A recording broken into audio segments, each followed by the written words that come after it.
Hello and welcome everybody to the latest edition of the Jam and Cheese Show. Cheese, another win, lads. The voodoo's lifted. The voodoo's gone. You're back in contention. Yeah, obviously a lot of things have to go our way and all that jazz. But like I said last time, we just got to focus on the next game that's in front of us. So we got Parramatta this week. Parramatta. Yeah, no Mitchell Moses, huge out. Yeah. Try not to focus on that. I think that's important. All right, well, I'm just going to try to keep bringing him up then. Try to not just like solely focus on that because you don't want to kind of get ahead of yourself. They're still a good side. They've still got good players. I know what you're saying, but it helps. If the Roosters are going to play finals, they need to win all three of their games. All three. At an absolute minimum, and they could still miss out. Yeah. I think the Sharks, they play 3 games that hold a little bit of the key. Yeah. Because you're going to need at least one team to drop out, perhaps even 2, depending on the form of the Cowboys. The Sharks play the Cowboys, the Knights, the Raiders, all teams in contention. Yeah. Which so I hope Robbo's got on the phone. It was good mate Fitzy and gone, mate, you Sharkies better fucking put your finger out for the next 3 weeks. Well, also, like what adds to there's some huge games. So I think Cronulla play the Raiders the last game of the regular season. So that's the 4:00 game on Sunday in round 27, which could be decisive for top 8. But also, you guys play the Bunnies in the last game of the season again, which could be winner plays finals, the loser doesn't, which also it's crazy. It's crazy. Jared Hargraves would be in line to play his 300th NRL game on that day as well. So that'll be a huge game. Yes. If you ever see Jared after games and he goes over to the fans, you should see the uproar he gets at home grounds. He is the most famous rooster on the paddock. It doesn't matter if you're James Tedesco or anything. The way the crowd reacts to him when he walks over, they all stand up, they all cheer. He doesn't sign much signatures, but but he is just so loved at that club. Yeah, and rightly so. Yeah, exactly. And he's that, I'm not going to say villain, but that hard man in your team. That when he's on your team, everyone just loves him. Yeah, loves him, and he's done so much for that football club. But the finals is alive. I think the top 4 settled. I think for sure. But there's, I think, 6 or 7 clubs that could make a case. Like we talk about Parramatta, they're not out of it yet. Like they're still in the fight, even though the odds are stacked against them. The odds have been stacked against Papenhuyzen for a long time. Yeah. He's apparently played outstanding in reserves again in Q Cup this weekend. He's banging on the door. But the Storm, they have a great victory against Canberra, which are in free fall at the wrong time in that battle for the top 4. And like I say, now it's been cemented. But Nick Meaney was probably one of the best on the ground too. He was. Where does a guy like Papenhuyzen come in? Because it was interesting to see Melbourne move Harry Grant to the bench as well. I don't know if you can have Harry Grant and Papenhuyzen on the bench. Well, I don't think it was going to be full time. Yeah. I think it was just the like Craig used to do it with me and Harry and kind of take the brunt of the big forward packs when when there's a team with a big forward pack, you take the brunt of it. Harry Grant's not honestly. You didn't want to come on? What? So he made you start and do the hard yards, and then Harry gets all the glory. Yeah, but I'm fine with that. I'm fine with that. It was worked out pretty well. We won 20 games in a row, so it worked pretty well. But yeah, I see Papenhuyzen going into the 14 spot. Yeah. I do see that. Maybe, but because Harry Grant's an 80-minute player, he can play 80 sweeps. Yeah. I don't think you need too much of a replacement. But in 2020, that was it 2020 or 2019? Oh, when Hines was there. That was Papenhuyzen's spot. He was the 14 for a long time. Ah, yes. Yeah.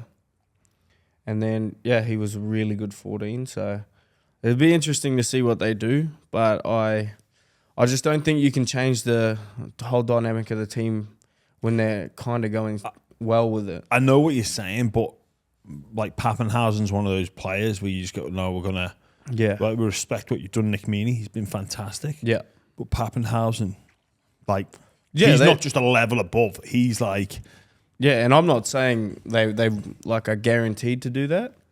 But like, if I'm just saying, if I was a coach, I wouldn't do that. Yeah, I think you've got to drip feed Papenhuyzen into the demands of the NRL and playing 80 minutes. I think we'll see him maybe play 14, maybe play a bit of wing interchange between him and It's a bloody good problem to have if you're a Melbourne Storm. Amazing. And you know what? Injuries might solve this problem. Like, someone might pick up an injury or whatever, but it's class. And he is a class player, and it's amazing for the competition that he's back.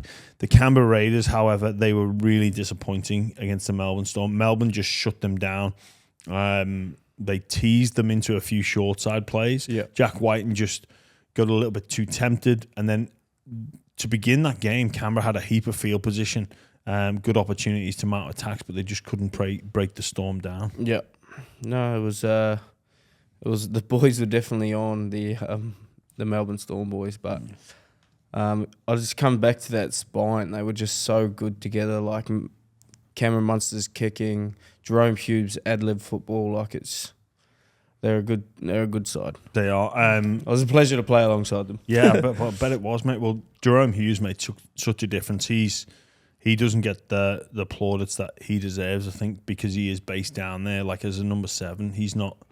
In the same, and maybe because he's a Kiwi and he can't play Origin, that goes against him. But I don't think Melbourne would swap him for anybody. With the Canberra Raiders, though, they're in a not too dissimilar situation to you guys. They've sorry, it's different because they're out of form. You guys are in form, but I think they're a team like yourselves that could win.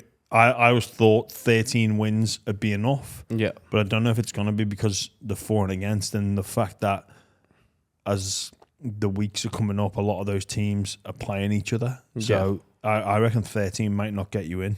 Yeah. It's like I said at the start, there's a lot of things that got to go our way. There's a lot of pieces that have to move for us, but got to focus on just getting one job at a time. We've got to focus on getting 13 wins before we worry about it. Cheese, do you know what, mate? I didn't get you on, and we didn't want you to come on and do a weekly show for you to be the boring. We're going to take one game at a time. You're better. Well, we are. We have to. Yeah, but you're better than We've got to do it. And you know you're better than that. We've got to do it because we can't be worrying about next couple of weeks.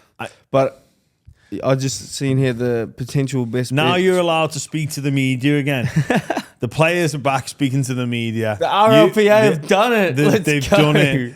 But I reckon Roosters are going, oh, well, we need to think about what we're going to say. Like, you've been so relaxed. Now it's like, oh, well, we're just going to take it a week at a time. A week's a long time in sport. How has it been having... we didn't even include it on the rundown. Thanks, Charlie. Missed that, didn't you, Charlie White? You idiot. Well, the RLPA... Well, it's all sorted now because it wasn't sorted last week, was it? Yeah, well, I think they secured everything that we were arguing about. Like, what I read in the little thing that the RLPA send out to your email, like most, like, player private property, we got that. The agreements to the... whether they change the amount of games, we got that. So there's pretty much everything that we were arguing for we got, so it kind of worked. I wonder if it's the broadcasters shoving something up Little Handy's butt. But don't laugh like that. Well, I think the broadcasters were pretty keen to see a deal get done, as the NRL were, as everybody in the game. But to be fair, Volandis did say, get me in the meeting room and I'll get it done. Half an hour. And it was good. It was good. I'm glad it's over because it was such a debacle, wasn't it? It was a little bit. Hey, as well, another thing Charlie's not put on this rundown. You know what? He was talking up a good game, Charlie. Roosters are going to be playing in Vegas. Oh, yeah. Now, you probably won't want to talk about that because that's just, that's next year and you're just taking things a week at a time. No, I'm definitely thinking about that game. That's round one, right? Is it round 0? I think. What's that mean? Well, So they're gonna obviously flying to the United States is gonna take a toll. So I think instead of having you guys play in round 1, you play the week before, and then have that week off. So we'll have a bye. Well, it won't count as a bye, but it'll be a week off if that makes sense. Yeah, So you get that week to recover that's nice. because you'll need to recover. I will need, if we're in Vegas, I'll need to recover. Yes, watch out the script. Watch out Fremont Street. Has there been much conversation amongst the lads around that, or is it just Not really, but because you're taking things a week at a time? Yeah. Like, of course, I forget. not really. I already knew like 3 months ago. So No, you didn't, because it only got confirmed last week. but there's people in high places at the Roosters that know things before things happen. Oh. So I'm surprised they let you know because you want to take things a week at a time. Right? I already knew. I already knew about 3 months ago that it was us and the bunnies. You're not even playing the bunnies. What, the bunnies are going over though? Yeah, but That's what I mean. Us and the bunnies going over. Yeah. Oh, right. Well, that's not really an excuse. But they hadn't confirmed the other 2 yet. Ah, right. It was meant to be. They were saying it was going to be Melbourne and Penrith, but it's not, obviously. Well, can you do me a favour? Next time you get the inside track, you let us know. I swear I've told you. But anyways, I'm keen, and I hope, because Robbo loves to climatise, so we go to places a lot earlier. So I'm hoping that we go and climatise in America for a little bit. I hope that's a week before, and then we get another week. Well, you legitimately will for performance. Yeah. You do need to go. You're not just going to rock up. I'll be keen to go just for the climatising as well. You're not going to. I need to get my head around it. If Tim Zoo's fighting over there, he's not going on the Wednesday. Anyway, what's he need to climatise for? You're in the bloody boxing ring. Yeah, but you don't want to be falling asleep in your fight. Yeah, true. No, it's exciting times that the league's going over there. But back to this year, the Knights get another win against the Bulldogs. It was a comfortable victory. Billy Army Kickout showed what he was all about. That hit was insane. That was a monster, wasn't it? That was horrendous. He said, for some of the Bulldogs' woeful defence, like that set the standard. But it's come a bit of a cost. I did read earlier that Jackson Hastings set to miss a decent chunk, but then Knights have sort of put that one to bed. Said it's not that bad, which is great news for the Knights. They're flying. They're going good. Who did they beat last week? Oh, the Bulldogs just gone. No, the week before that. I can't remember. Neither. Weeks along. I mean, I'm just. But that was a real good win. That Dom Young. I think that's like 6 wins in a row now. They're in like magnificent form. You go back before they started going on this streak. There was talk of new coaches coming in and O'Brien getting the sack. But I think it's the Kalen Ponga and 5'8" experiment's over. Yeah, that's gone. It's on. It's over. It's literally what's the only change, isn't it? Pretty much, yeah. In 6 weeks. Yeah, pretty much. They're playing some fantastic football and a real chance to play finals. One of the coaches that was linked with the Knights job before they started going on this run was Desi Hasler, who has been part of a team there at the Gold Coast Titans to convince Tino Fa'asuamaleaui to sign a 10-year deal. What was it, 12 mil? Some 12 mil over 10 years. I don't know if there's ratchet clauses involved as well. There's your front rower. What a man. Congrats, Tino. It is like you like it takes away all the insecurity about contract time. But my only fear is the way Tino plays the game and the fact he plays in the middle. It's the hardest position to remain consistent. Yeah. Like you can be a consistent number 7 and cycle up in the top 2 or 3. Yeah. But like with the battering he's going to take over the years, he's going to be involved in the Origin arena. It'll be interesting to see whether or not they think that at the end of that 10 years, so in 10 years' time, whether they think, that was a smart bit of business, or maybe we should rethink that. Jason Taumalolo had a similar one, but he plays lock, which is a little bit different. and then we've seen what happened with Todd Payton when he came in. He's like, I need to rest him. I need to think about his future. Yeah. He's got a long career here at the Cowboys, but then also Tamalolo doesn't play Origin.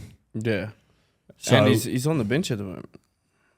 So he's playing like 25 minutes a game before that as well. Like, so it'd be interesting to see if this turns out to be a masterstroke or a disaster. I think, to be fair to the Titans, that Melbourne had come with a similar style offer, and that's what sort of shook them into this deal. And obviously, having your captain, your leader, happy, content, he seems like he's enjoying his football up there. And I think we'll see him. Des will move him to lock, to extend those minutes out of him, and to protect him. I don't think he can play 10 years in the middle and take up that much of the salary cap. Yeah, well, I think he's the type of person that, knowing him well, he's the type of person that will do everything off the field to make sure, because he just had this massive spurt where, I don't know what it was, but it was just one off season. He came back and his fitness test was like up there with like top 3 at the Storm. Like his fit. Because you played with him at the Storm. It just come out. Yeah, well, you got the potentially best bench of all time. Well, our bench for a little bit was Dale Finucane, Tino, me, and Paps. It's not bad. That was a pretty good bench, and I played with Tino. We won 3 out of 4 aren't bad. Eh? Yeah, 3 out of 4. Yeah, poor Tino. Well, Tino, he's just a great person on the field. Like, obviously you can see what he does, but off the field he's even better. And he's only young, but he's been a leader at the club for the last 3 years at the Titans team. Yeah, well, he'll also having him there for 10 years. What it brings is stability around the football club, but also the ability to attract players there. And he has zero ego. Like, zero. He'll treat the worst player in the team just as good as he'll treat the best player in the team. Yeah, well, we've spoke to him at Triple M a couple of times after defeats and some heartbreaking defeats. The one against the Dolphins, especially, where they got out to like a 26-28-0 lead. Yeah. Then the Dolphins come back. He fronted up. Yeah. And like, it's easy to walk away from that and just go, nah, throw the toys out the pram. I'm not speaking to anyone, but he fronted up, and ever since that, like, even the type of player that he is, he went up in my estimation. The fact that he faced the music in that hard time. Manly, their season is now officially over. I thought they played a decent brand of football against the Penrith Panthers, a different style of football, but some of it was just diabolical, like the Ruben Garrett kicking on play 0. Like that's a stretch too far. What was that? It was desperation. I think they shifted the ball well, but shifting isn't risky. It's just expansive style of football, which I thought troubled Penrith Panthers at time and brought a bit more fatigue into the game. I think playing the Penrith Panthers, trying to match them, go set for set in the grind, I think the outside backs are too strong to be able to. And they'll take anyone on at that game. Yeah. But if you move the ball around, it makes it increasingly difficult. And I think the Broncos will look at that and go, that'll help them believe they can beat them. But that said, with the Manly Seagulls, Josh Schuster again, like, just he's playing in the 5'8" position. I know he's young, but he comes under scrutiny because of the price tag that he's on. And the fact that they've signed Luke Brooks next year to partner Cherry Evans in the half, so Schuster's going to go into 5'8", into the edge back row. He's got to change his approach, man. Like, he can do things that no other player in this competition can do. Yeah, like, that is not up for debate. But geez, he does some stupid things at times. Well, that's why I think you look at the people with big price tags. A lot of them have different styles, and a lot of them play different ways. Like, Teddy can do things others can't do on the field, but he does them consistently throughout a game. Like, he might stuff up a few times, but players like that consistently do that throughout the game. Whereas it's hard for Schuster. I think he's a great player, but he needs to do that more often. Like a lot of players like that. But well, like the game against you guys the week before, like he had so many touches, didn't register a run for a while, was involved in a multitude of errors, but then has a try and a try assist, and it's like, well, yeah, but like at the end of the day, they gave him the money. Yeah, oh no, I know. Well, you've got to. If it's Josh Schuster, you're not going. Nah, don't pay me that. Like, 100%. I think he got a fantastic deal financially. I just wonder about. Personally, I think for the next 3 games that Manly are playing in, move him to an edge, get him ready for next year, because he's not going to play 5'8" next year, and they need to just remove any thought of that. And again, he's frustrating for me as a punter, me as a fan, me as a pundit rather, because I know we see what he's capable of, and you're like, well, if you just fixed up a few areas of your game, like the ceiling is insane, like the potential's insane, but just so frustrating. It's crazy to think they see like few people posting like the spine page charts, and you see like people like Dylan Edwards and Jerome Luai are on like 500,000, and then Josh Schuster's on 800. Like, it's pretty crazy. It is. We're going to take a quick break from the podcast to tell you about AG1, the daily foundational nutritional drink with all your needs in the one place. I like to look after my health, and AG1 takes care of that for me. No more tablets, vitamin pills, all the health nutrition I need, all in the one place every single morning. It's as easy. Open up the fridge, scoop of AG1 in a glass, cold water, stir it with a fork, drink it. It tastes great, and it helps me know. It gives me the peace of mind that all my nutritional needs are taken care of, all in the one drink. It really is as simple as that. And also, anybody that knows anything about health benefits knows that it comes with adding simple routines to your day. It's not about magic pills. They're not going to work. AG1 helps me be the best version of myself by having this new habit of every single morning having that drink. I know my nutritional bases are covered thanks to AG1. A lot of athletes are now taking AG1, and with 75 high quality ingredients, it's no wonder why. If a comprehensive solution is what you need from your supplement routine, then try AG1 and get a free 1-year supply of vitamin D and 5 free AG1 travel packs with your first purchase. Go to drinkag1.com/buy round. That's drinkag1.com/buy round. Check it out. All right, geez, favorite part of the show. Now it's time for this. Fan feelings. Nothing more than. How do you feel?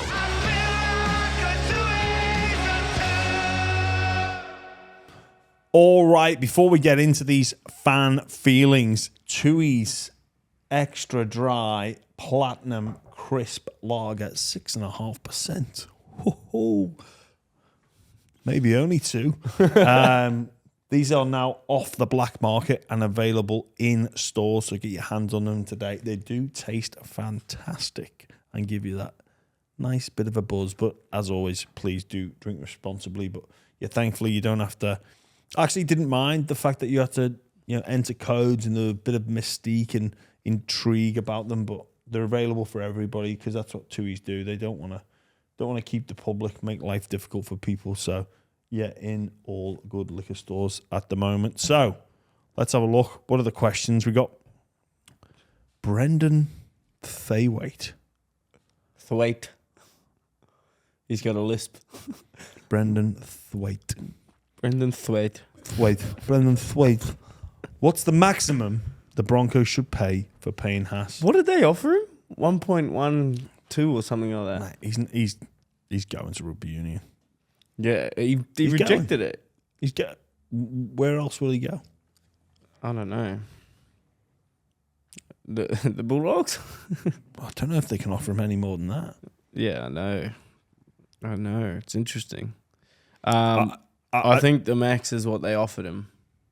Yeah, I don't know if they can go much higher. Yeah. Maybe look at putting a deal together like they have done with Tino. So like the Titans have done with Tino, but he's going to see that and get his head turned. Obviously, the benefits of that, it provides security. You can plan long term. Maybe with some clauses to get out, but I don't know if the Broncos would entertain that. But obviously, Payne Haas is pretty tight with Sonny Bill Williams. He's only ever signed 1 year deals, so obviously it's like just because that's what Sonny Bill did or does doesn't mean Payne Haas needs to do the same. But for the Broncos, I feel you don't want to offer him a super monster like thing because there's a lot of players in that roster that are going to be demanding pay rises. Well, Reece Walsh is on, I think, reported 450. Ezra Mam, 450. They're both going to need significant upgrades. Yeah, they're going to need, and they, if you spend it all on a front rower, and you don't prioritize two of the best young talents in the game, probably the two best talents in the game right now, the young coming through. But then with Reece Walsh, he left the Warriors because he wanted to relocate back to Brisbane. So if he's there. They said he can't go to the Dolphins for whatever reason. I don't know what was going on between the Warriors and the Dolphins then, but if he's got to stay in Brisbane to be with his daughter, then he's limited to Broncos, Dolphins, Titans. Yeah. So that maybe I'd hate to say it, but maybe the Broncos would leverage that position. I know, but $800,000 like increase is what I would be. Yeah, the Broncos are going to pay him well, but maybe they won't have to go to and they never should have to go to maximum market value to keep a player. That's part of the attraction of being at a big club. But his options, if he stays true to that about needing to be in that pocket of Queensland, his options are limited. So, but with Payne Haas, I think I don't know if the Broncos can give him any more without it sabotaging the rest of the team. Yeah, and he deserves a lot. Yeah. It's just what can the Broncos afford to lose if keeping him? Yeah, that's what it's going to come down. They're going to have to look at it and assess and go, well, how much can we put with Payne Haas? Yeah. But then also the conversation needs to be had with him is like, man, if we give you all this, it's going to be the Payne Haas show again. Yeah. And he's already had to carry that team for a couple of years. Yeah. I don't know if he wants to do that. Yeah, but they're not getting carried anymore. No, I know they're not getting carried anymore, but he's been through that. Also, I look at the Broncos forwards, they can probably afford to lose Payne Haas. They've lost Flegler though. Oh, they have. Sorry, I take that comment back. I didn't. Know. I forgot they lost him. Yeah, because they've got. I was going to say Pedigan and Flegler, the two Origin props. That's fine. Yeah, Flegler's gone next year. Yeah. So, I think that helps Payne Haas. Yeah. Obviously, Carrigan is pretty immense as well, but he's more of a lock, and they need that bigger body. They've got some great edge players as well, but that. Yeah. If I was to keep one of the two that I'd be throwing money at, I'd be throwing those $1 million monies at Carrigan. Oh, really? Yeah. I think he's one of the best players in the comp. In my opinion, obviously. Everyone's got an opinion, but if I was to choose out of them two who I was going to throw 1 point, and I love Payne Haas, obviously, but that's my guy. Really? Yeah. That's interesting. So I think for me, Payne Haas is like. Yeah, see it, but I feel Paddy's got a little bit more Arsenal. There's more weapons in his arsenal, and he's a born leader. If you talk to Paddy, you'll understand. I've listened to him speak, and I get it, but Payne Haas is it's like something out of we've both a lab. We've both got our opinions. That's mine. All right. Well, we agree to disagree. James Chambers, is Reece Walsh too good to be looked over as a Kangaroos fullback? Oh. Now, obviously, you're going to say James Tedesco. Well, I'm saying he shouldn't be looked over. Yeah, he's not going to get looked at. But would you have him as your Australia's number one over Tedesco, the incumbent captain? I'll just choose to not comment. I think we will see Reece Walsh play for Australia, but I think he might take up that 14 role. Yeah, personally. Oh, but then again, you've got Ben Hunt who can't. Yeah, I don't know. Going to be interesting. Well, Reece Walsh is certainly making Mal Meninga and the rest of the selectors take notice. Last question, Sam Moore. With the World Cup currently on, what's your best World Cup story on or off the field?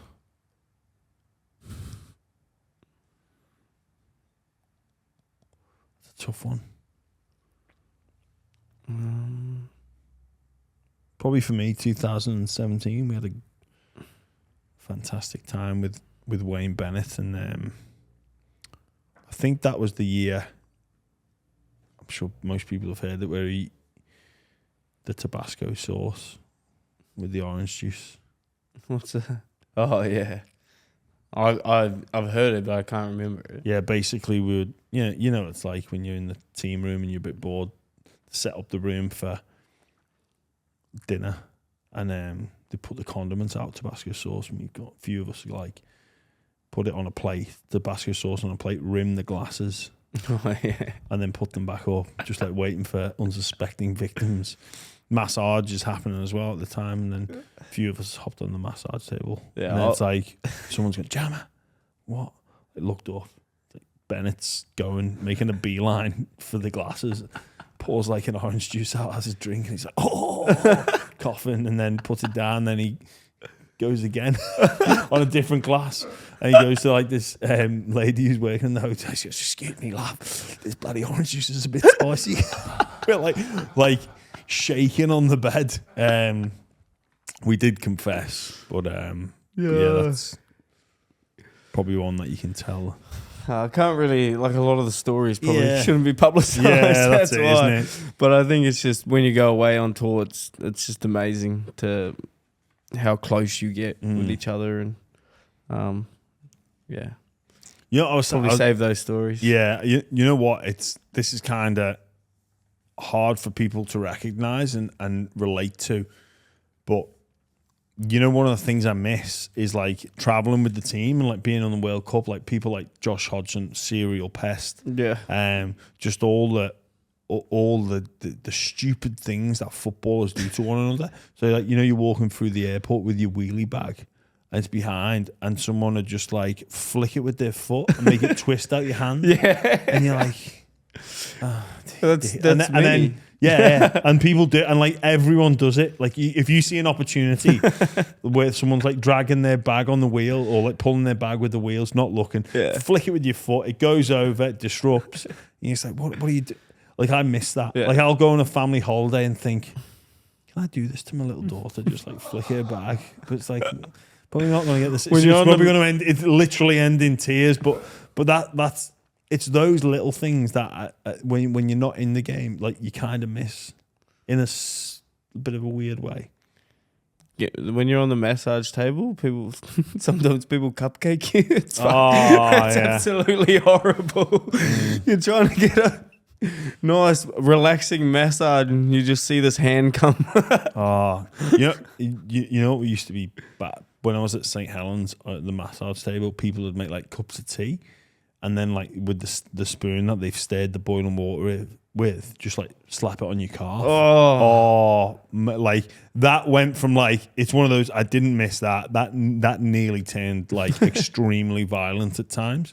Just that hot spoon, like, metal, like, hot metal on the back of your calf. I wouldn't like that. It's like, How much tea gets put away at the... mate, they used in the English tea. At St. Helens in... particular, it used to be a lot, but as soon as you heard the kettle boil, if you like, you'd always like pop up. You'd be like, "Don't you dare!" Like it got to that point where there was like Pavlov's dogs, you know, like salivating dog when you heard the whistle or whatever it was. Yeah, but it was like you hear the kettle go, and then it's like, don't, all right. So I can just see the whole St. Helens team sitting around with a cup of tea. Actually, that's something we didn't mention. Did you see that Lockie Lamb?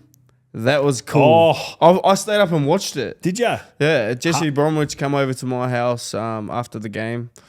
We sat around, had a couple of teas, and then we watched the game. It was such a good game. It was great to see Lee Centurions. Oh, sorry, not Lee Centurions. They changed their name, Lee Leopards, with their owner Derek Bowman. I was gutted for. Is he the one that was dressed in the cheetah outfit? With the leopard outfit. The leopard outfit. Yeah. Surprisingly, it was. Yes. Is it leopard? Because they changed their name from Centurions to it was like a rebranding thing. Yeah, because he liked the alliteration in football teams. But yeah, what a win! Like, No, but that I just couldn't believe you couldn't write that. no, Like, and that's what your sport son kicking you a field goal to win. at Wembley Stadium, At Wembley? where he's won for Wigan as well. Like, the stars just aligned. was And that's why sport is better than some of the tripe we see, the scripted reality. Yeah. If you like Real Housewives of wherever, turn it off. Get your sport on because it's way better. You can't script that. You're not going to see that on. That was. Charlie didn't put that in. He I should've. know, Charlie. We're you've sorry lo- about Charlie, you- everyone. well, Charlie owes us an apology. He's missed 3 things: Challenge Cup. He's missed Vegas RLPA. and RLPA. 3 hot ticket items, Charlie. Thankfully, the brains trust is here. Thankfully, Charlie, you disgrace. You let us down again. You have shit rockbusters. We're coming for you. All right. Thanks, everybody, for Thanks, listening to the Jam and everybody. Cheese. And also, yeah, get your Tooheys, drink responsibly, but also don't start going out there making cups of tea or coffee and burning people with the spoon. And it's just not on, okay? See you next week. See you.